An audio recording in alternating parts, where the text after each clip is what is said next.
A continuación tenemos que conversar con nuestros analistas. El panel del día de hoy está compuesto por Rafael Archondo, él es periodista, es analista, desde México nos acompaña. Rafa, buenas noches, bienvenido. Hola, buenas noches, Jorge Luis, Soraya, y un saludo muy especial para mi amigo Andrés Gómez. Así es, y también lo tienen ustedes a Andrés Gómez, también periodista, también analista. ¿Cómo estás, querido Andrés? Buenas noches. Hola, Jorge Luis, un gusto saludarte. Soraya, un abrazo y hasta México. Rafito, qué gusto verte. Excelente. Bien, bueno, a ver, empecemos con el dato que más ha destacado durante esta encuesta y que ha sido motivo de análisis durante este día. Hay algunos que no le creen a la encuesta, no sé cómo tú denominas, cómo ustedes destacan la realización de una encuesta. Es, digamos, lo más cercano en este momento que tenemos a una fotografía electoral de cómo se comportarían las elecciones, teniendo en cuenta el panorama en el que estamos. Y el dato importante es que 27% de la gente parece no estar conforme con lo que está presentado o su candidato no estaba al momento de hacer el sondeo, de hacer la encuesta en realidad. Esto quiere decir que muchos de ellos se hubieran seguramente elegido a Evo Morales o a Jaime Dun, que son los que no estaban y que probablemente tienen algún arrastre electoral. Entonces, Rafa, dinos tú cuál es tu perspectiva sobre esta primera encuesta nacional. Sí, correcto, Jorge Luis. Bueno, lo que yo escuché esta mañana de la voz, digamos, de José Luis Gálvez, que es uno de los encargados técnicos de esta misma encuesta, en otro medio de comunicación, él decía que la primera pregunta que le habían hecho a las personas, a estas 2.500 personas, era si ya tenían definido su voto, ¿no? Y el 70%, Jorge Luis, señalaba que no lo había decidido todavía. Y por supuesto después tenemos que ese margen de 70% se reduce a un 10% luego, porque la segunda pregunta es si este domingo o hoy fueran las elecciones, ¿por quién votaría de todas maneras? Lo cual obviamente fuerza de alguna manera a las personas a tomar una decisión.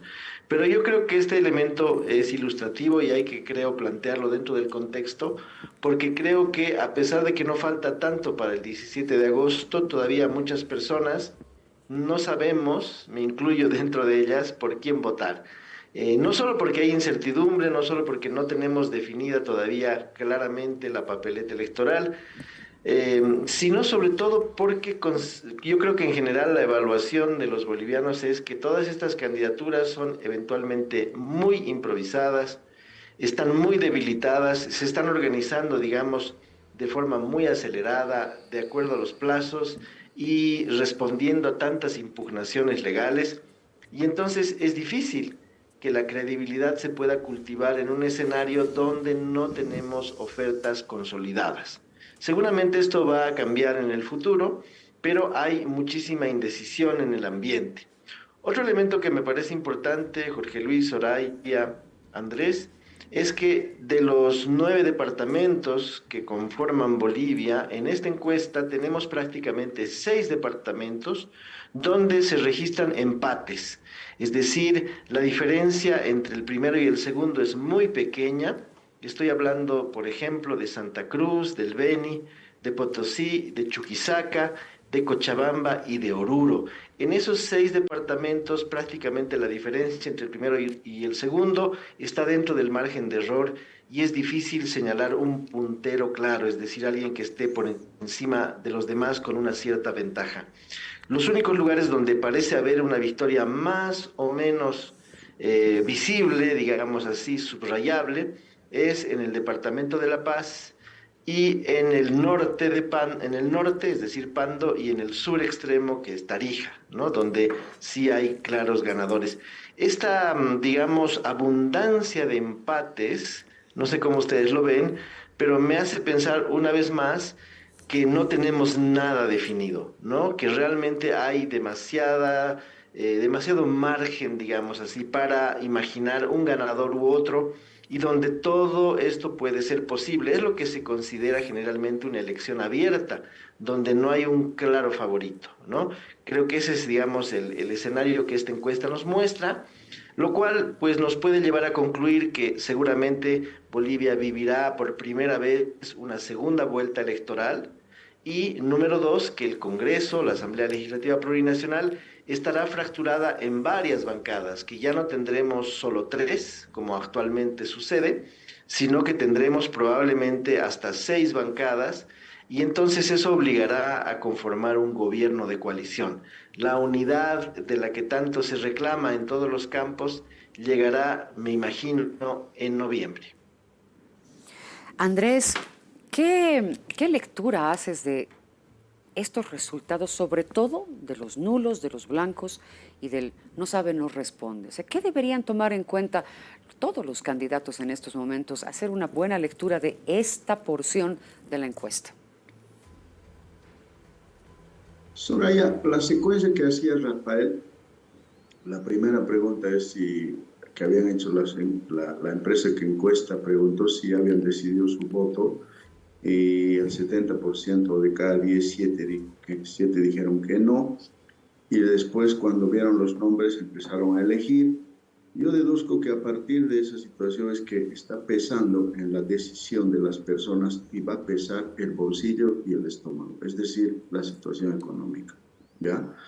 Porque también se debe a este hecho que la gente está concentrada más en la agenda económica, ¿no?, más que en la agenda política. Y justamente por esa razón considero, por ejemplo, las personas que han anunciado que por el momento todavía no han decidido o que van a votar en blanco, probablemente es porque no tienen información, no tienen interés, o porque sencillamente es una protesta, digamos, dentro de los marcos democráticos, de decir, ninguno me convence, así que yo no voy a votar por ninguna de esas personas. Ya pueden ser esas posibilidades. En cambio, el voto nulo es más una forma de resistencia, de rechazo, no solamente a los políticos, sino al sistema en su conjunto, ¿ya? Estas personas que suelen asumir este tipo de actitudes incluso confunden el sistema democrático con los políticos. Entonces, concluyen que el problema es la democracia, ¿no? Cuando no es así. En realidad, la democracia es un sistema que funciona en base a las decisiones asumidas por grupos de personas, con los que fallan son las personas. Entonces, generalmente la persona que declara que va a votar nulo casi no cambia. No cambia porque ya tiene una posición definida de rechazo respecto a esas personas. Ahora, los indecisos, ahí sí hay un terreno fértil para que los candidatos puedan acercarse, ¿no? Los indecisos suelen ser aquellas personas que tienen relativa información, pero aún no han definido porque, digamos, el candidato A le cae más o menos y del candidato B le gusta un aspecto que ya sea algo de su programa, si es que ha leído, ¿no? Y hay un tercer candidato más incluso que parece que su binomio o su acompañante está bien nomás. Entonces empiezan a barajar así o a asumir ese tipo de decisiones a la hora de responder.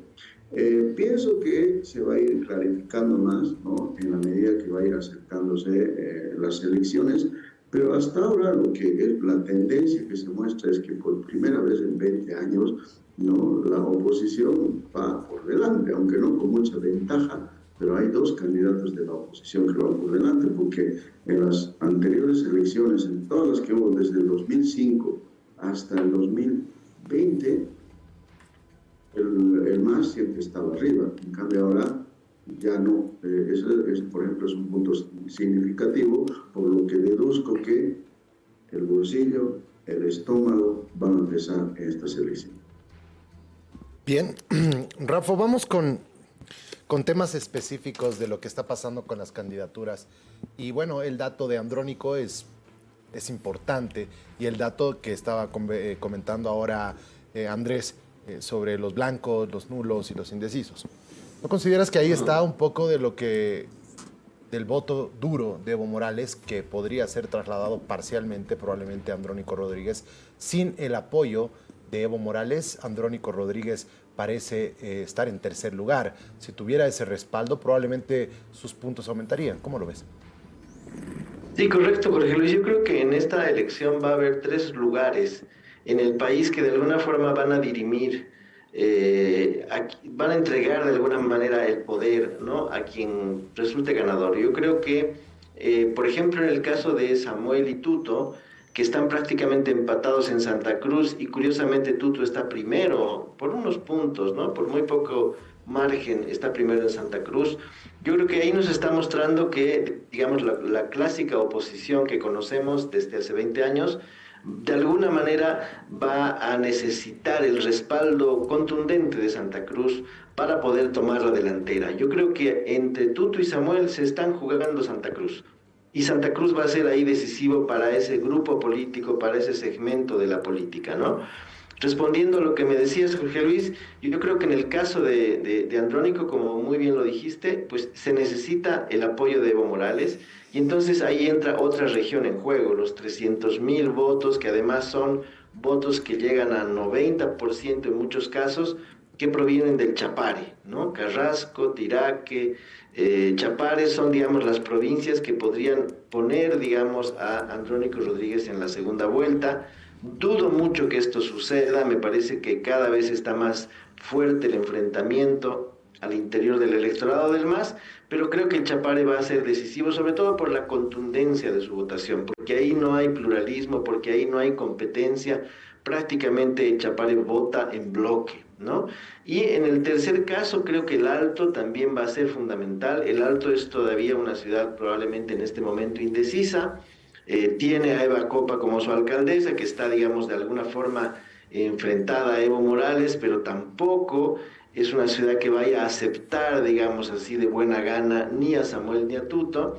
Y también el Alto, como lo sabemos muy bien desde que el papá de Jorge Luis conducía, digamos, los destinos y las ideas y los pensamientos del Alto, también el Alto vota en bloque, ¿no? Entonces me parece que esos tres lugares van a ser definitivos para finalmente ir posicionando a los candidatos y colocándolos en un lugar cada vez más expectable, que cuando se posesionan, y esa es un poco la función quizás de las encuestas, en ese momento atraen el voto más o menos afín. Yo creo que muchos electores de oposición, si ven que Tuto va primero o ven que Samuel va primero, se van a subir inmediatamente a ese carro con tal de evitar un retorno del MAS o una continuación, digamos, de lo que consideran que ha llevado a la ruina al país. Y lo mismo podría pasar eventualmente con los electorados, digamos así, del bloque de izquierda, que si ven que hay posibilidades reales van a concentrar el voto también en una o dos, y hasta no sé si habrá una tercera candidatura, pero bueno, eso lo vamos a ver en adelante. Pero creo que por ahí está más o menos este juego, y creo que la encuesta un poquito refleja esta situación específica cuando coloca a Andrónico muy arriba en Cochabamba y Andrónico muy arriba en el Alto, y por ejemplo un Tuto Quiroga, digamos, por unos pelitos, ¿no? En el primer lugar en Santa Cruz. Bien. Andrés, ¿cómo se puede leer también el tema de la famosa unidad? Porque ahorita la población está pidiendo a gritos que se unan tanto la izquierda como la derecha, ¿no? Que se conformen dos bloques grandes. ¿O es una estrategia que está detrás para, llegado el momento, decir, ok, sí, nos vamos a juntar y pum, ¿no? Entrar con impacto, qué sé yo?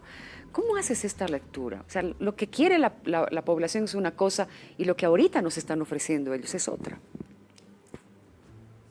Mira, Soraya, no creo que sea una demanda de toda la población, la unidad, ¿no? Yo creo que es más de los círculos rojos, ya de aquella gente que está enterada, que tiene información y que quizá ha armado una consigna de evitar que el MAS vuelva o se mantenga en el gobierno o alguna rama del MAS. Y hasta este momento ya hemos visto que no va a haber esa unidad.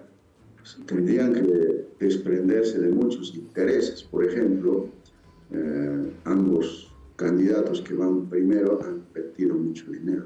Además hay una lista detrás de esas personas, una lista de candidatos que tienen expectativas de ocupar el legislativo, pero no solo eso, hay grupos de gente detrás de ellos que están esperando no tener algún cargo en caso de llegar al gobierno. Entonces, si alguno de ellos dice, bueno, me voy, pues muchos de ellos van a quedar frustrados, ¿no? Y no creo, yo ya difícilmente van a poder a la unidad. Ahora, en el lado del masismo y sus diferentes variantes, se ha hecho mucho daño, ¿no? Hay muchas heridas al interior en las relaciones, tanto digamos, de la cúpula, pero también entre los electores, ¿no? Por eso a mí me parece muy lejano, tendría que sería un instinto de sobrevivencia tal, ¿no?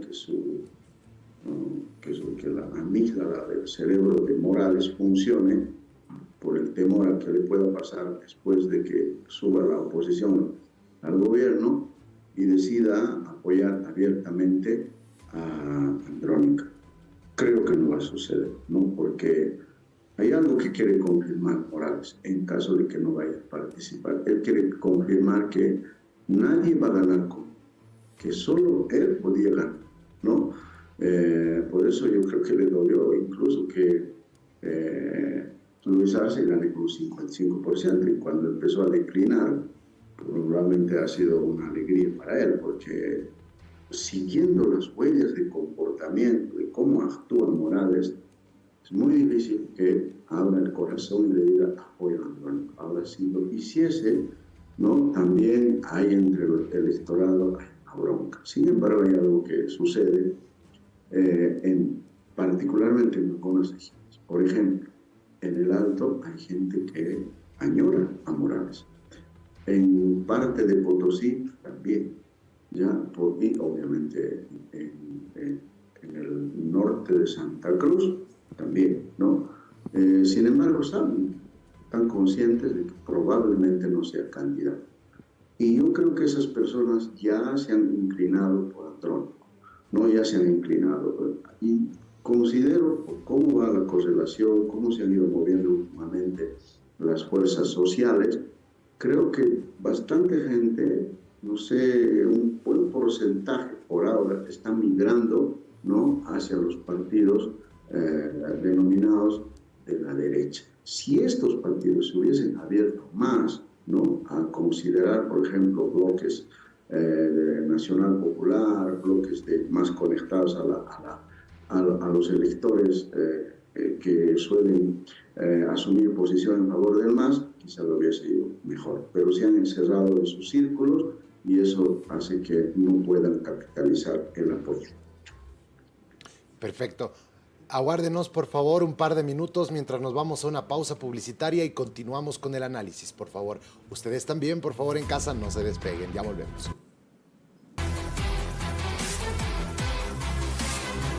(21:07). Vamos a continuar con el análisis de la primera encuesta nacional y vamos contigo, Rafa, nuevamente. Gracias por la paciencia a ambos. A ver, vamos con así casos, ¿no? Me interesa mucho el fenómeno de Manfred Reyes Villa.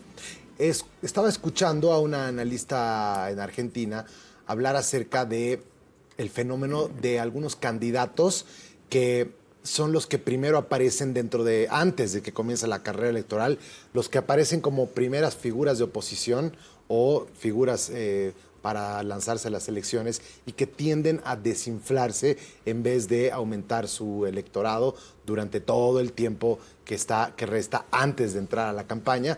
Y parece que ese fenómeno ha sucedido con Reyes Villa. Parece ser además que no solamente es un tema de Cochabamba. Cualquiera hubiera dicho que en Cochabamba debía estar en primer lugar, pero sorprendentemente en Cochabamba tiene el segundo lugar. Es decir, parece que algo dentro de la gestión, puede ser el tema de la basura, lo ha desinflado dramáticamente y ahora sus oportunidades son muy escasas. Sí, yo efectivamente pienso que sí, parece haber un desinflamiento, digamos así, de la candidatura de Manfred. Manfred Reyes Villa es el que más sistemáticamente se ha preparado, Jorge Luis, para competir en estas elecciones. El que ha organizado en el tiempo en el que ha estado un partido, ha recolectado firmas, ha hecho todos los trámites respectivos, ha limpiado, digamos así, su expediente legal, ha hecho una muy buena gestión, digamos, a pesar de este tema de la basura, que de alguna manera ya ha tendido a disminuir en los últimos días. es reconocido como probablemente el mejor alcalde del país. Y sin embargo, como decía Andrés Gómez, probablemente, dado que la agenda ha girado ahora hacia el tema económico, probablemente para los electores un alcalde exitoso que hace obras no sea precisamente la persona indicada para enfrentar una crisis económica, ¿no? Me parece que ahí ha jugado un poco en contra de Manfred, su perfil demasiado municipalista, demasiado local. Quizás la gente lo prefiere mantener, lo prefiere, digamos, ahí en la alcaldía, que se mantenga o que sea eventualmente gobernador en Cochabamba, pero quizás no lo ve como presidente. Pienso que esa es una de las razones.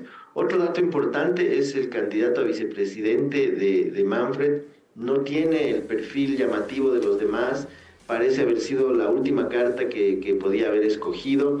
Su panorama de alianzas es muy reducido, prácticamente es el actual acompañante de Fórmula su único aliado, podríamos decir.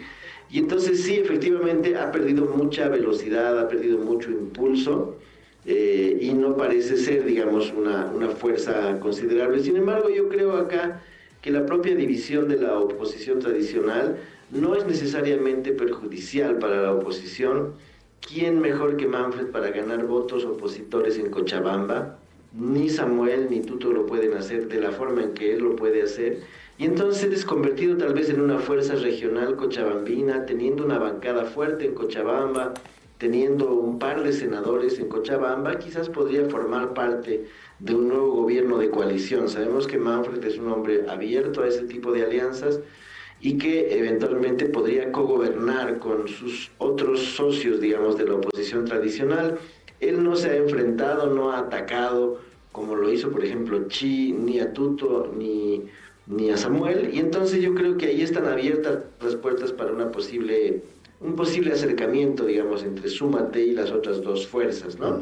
Pero bueno, son digamos, los avatares de una campaña que siempre van cambiando y que obligan a los candidatos a mantenerse siempre en la agenda y a estar tocando los temas centrales, los temas fundamentales, los que en ese momento discuten los periodistas, pero también los ciudadanos. Andrés, siguen saliendo datos, estoy leyendo en este momento la encuesta, dice Doria Medina lidera entre los más jóvenes y Tuto está mejor entre los adultos. ¿Qué lectura podemos hacer de esto? Mira, Soraya, ¿cómo decide una persona? Hay muchos factores para que una persona asuma una decisión respecto a un candidato, ¿no? Por ejemplo, está el grupo de presión al que pertenece, porque todos tenemos esos círculos y hay formas de cómo te pueden presionar, ¿no? Quizá algunos, por ejemplo, son más radicales, pero en otros círculos son más persuasivos, digamos.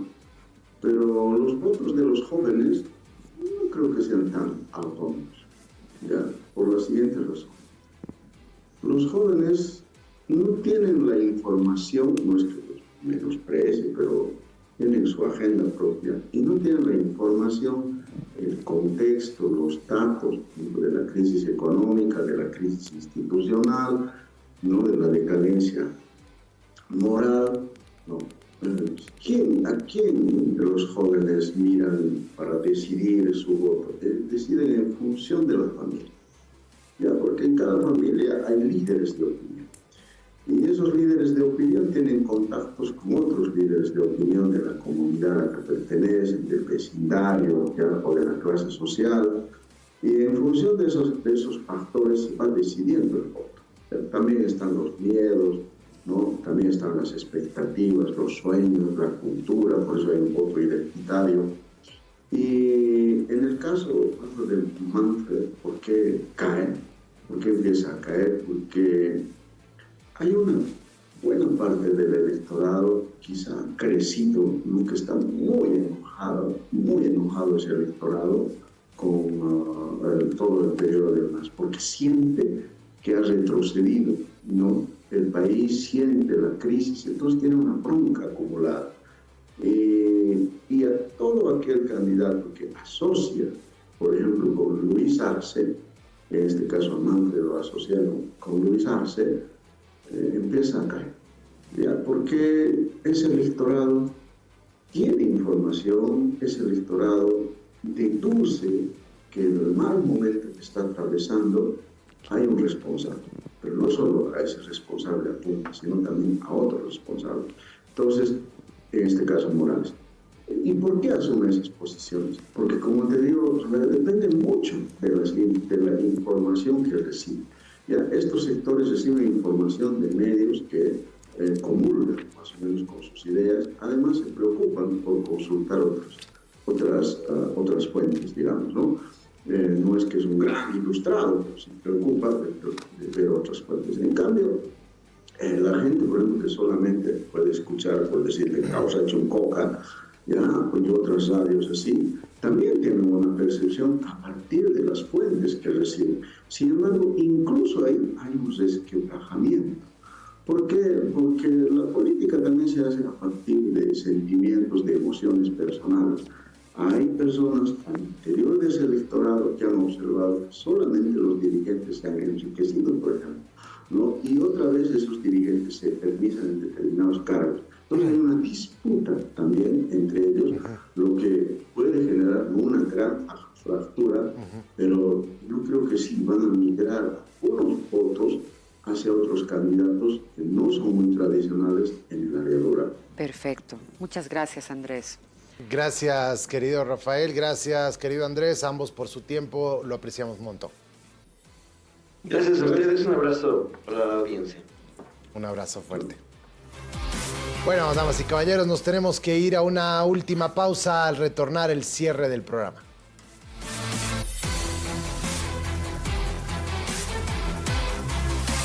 Mejor regalo. Endoven te brinda la alternativa para liberarla de las venas agrandadas y visibles bajo la piel. No pierdas la oportunidad y acompáñala a la consulta durante la campaña del Día de la Madre, del 5 al 28 de mayo. Llama al 810-1049 o al WhatsApp 7755-3345.